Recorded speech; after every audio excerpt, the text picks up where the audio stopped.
নমিশন সরকার নমিশন দিইনি, সেটা কি সড়কের পরে এসে আপনারা ছাড়বেন নাকি? কেন আমাদের গাড়ির গ্লাস ভাঙ্গা হলো, কেন গাড়ি ভাঙ্গা হলো, কেন ড্রাইভারকে মারা হলো?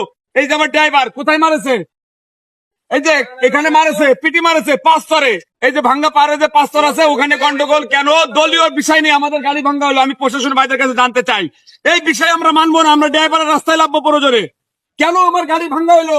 কেন গাড়ির দিকে এই যে গ্লাস, এই গ্লাসটা দেখে, এই গ্লাসটা এখন বলেন প্রশাসন তো আবার মামলা দেবে, এই গ্লাসের জন্য মামলা দেবে, এর বিচার করা লাগবে। কিন্তু যদি কোনো গাড়ি এই নির্বাচনের জন্য ভাঙ্গা হয়, কোন রাস্তায় মানে হরতাল মিছিল গন্ডগোল হয়, আমরা ড্রাইভাররা একেবারে কর্ম কিন্তু বিরতিতে দেবো। কোন যাচ্ছে দামে দাঁড়াইছে আইসে মারলো গিলাস টিলাস বাড়িতে ভেঙে দিল।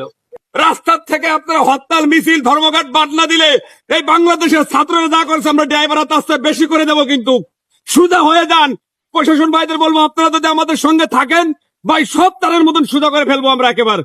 রাজনীতি করতে বাড়ি করো, অন্য জায়গায় করো, সড়কের পরে কোনো রাজনীতি চলবে না। আমরা বলে দিলাম ডাইরেক্ট। কেন আমার গাড়ি গ্লাস ভাঙ্গা হলো? গ্লাস দেখা, গ্লাস দেখা, কেন গ্লাস ভাঙ্গা হইলো আমাদের গাড়ির?